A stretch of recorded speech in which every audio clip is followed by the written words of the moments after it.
Bonsoir, je suis Charlotte, j'habite Saint-Briac et dans ce chapitre 4 du cœur, un cœur ouvert au monde, le numéro 140 m'a interpellée.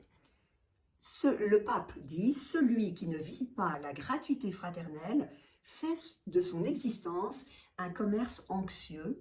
Il est toujours en train de mesurer ce qu'il donne et ce qu'il reçoit en échange. » Alors, dans ce numéro 140, vous avez reçu gratuitement, donné gratuitement, nous dit Matthieu. La gratuité me semble indispensable dans la relation pour durer et pour porter du fruit. C'est dans l'inattendu de Dieu que l'Esprit Saint agit, il nous bouscule dans nos habitudes, dans notre ego. Et j'avoue que ma plus belle rencontre, c'était celle d'une amie qui m'appelle pour me demander l'hospitalité pour un ménage congolais. Et c'était avant la rentrée des classes. Ils avaient deux petites filles et c'était pour qu'elles prennent un peu de vacances. Et voilà. Et cette amie me demande si je connais un endroit pour les loger, pour qu'ils se reposent. Bon, je raccroche.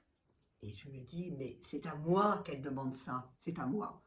Et je le rappelle quelques temps après, et je lui dis, mais surtout, s'ils ne trouvent rien, ils peuvent bien sûr venir chez moi.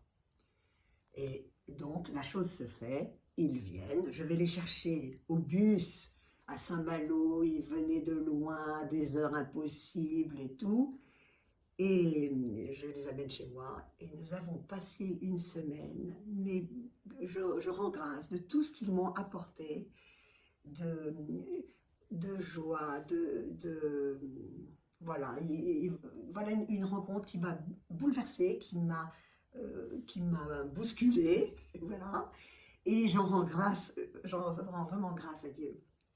Et comme conclusion de ça, je voudrais dire que la rencontre, la vraie rencontre, c'est celle où chacun se sent rejoint au plus profond et qui suscite la vraie joie, celle qui jaillit du cœur et qui retentit, à notre petite mesure, au projet d'amour de Dieu sur notre monde.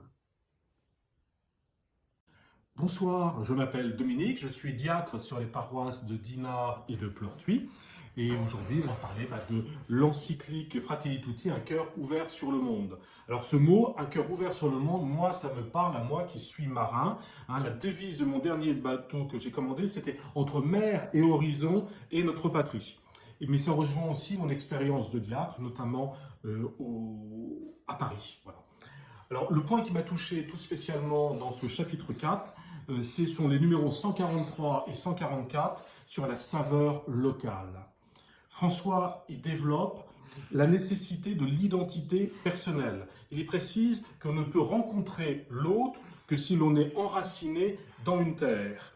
Et c'est de là que je peux accueillir le don de l'autre. Il n'est possible d'accueillir celui qui est différent que dans la mesure où je suis ancré dans mon peuple et dans ma culture. Voilà. Et il y critique, l'universel ne doit pas être un empire homogène, uniforme et standardisé. Il le compare à la tentation du récit antique de la tour de Babel. C'est une tentation née de l'orgueil et de l'ambition. C'est un passage très fort. Alors je vous encourage à prendre quelques secondes pour réfléchir à ce passage, c'est numéros 143 et 148, sur ce récit de la tour de Babel, et en quoi il me concerne dans ma vie communautaire et ma vie d'église. Alors comme marin, j'ai beaucoup voyagé, et je voudrais vous partager quelques souvenirs. Je me souviens, à un moment, j'étais en Tanzanie, en Afrique australe. Nous étions dans la banlieue de Dar es Salaam. Et le dimanche, avec un camarade, nous sommes allés à la messe. Nous étions les deux seuls blancs à la messe. La messe était dite en Kiswahili. Il n'y avait personne qui parlait un mot d'anglais. Le sermon a duré 50 minutes. La messe, elle a duré, je dirais, toute la journée. Ils ont pris le temps de nous accueillir. C'était super génial. Je me souviens aussi d'une autre journée, on était dans la montagne, dans le sultanat d'Oman.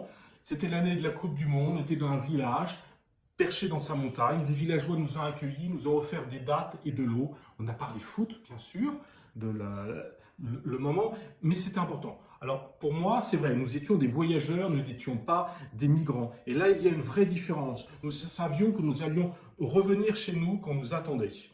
Des migrants, des réfugiés, j'en ai rencontré à Paris, j'en ai rencontré beaucoup. Et je me souviens de leurs difficultés pour aller demander le statut de réfugié. Ça les renvoyait à leurs blessures, la destruction de leur village, du moment où ils avaient dû choisir entre la valise ou le cercueil. Je me souviens de cette famille qui avait été accueillie par une paroisse voisine qui nous demandait de l'aide et qui n'avait aucune expérience. Leur enfant devait être dialysé. Il fallait donc accompagner la mère, accompagner l'enfant toutes les semaines, et ça a duré 3 ans. Alors c'était pas facile tous les jours, et pourtant que de souvenirs fantastiques. Je me souviens aussi de tous se rencontrer sur le temps d'un jour sur la gare Saint-Lazare, notamment d'un Mongol d'Oulan-Bator. Alors c'est vrai que ça nous renvoie à l'évangile. Marie, Joseph et Jésus ont été des migrants. C'est l'évangile de la fuite en Égypte. En lisant Fratelli Tutti, on peut se demander comment j'accueille, comment je prends soin des autres. Alors, changeons notre regard, reconnaissons dans nos frères émigrants des hommes et des femmes aimés de Dieu. Reconnaissons-les comme nos frères et nos sœurs en humanité. Voilà, bonne soirée.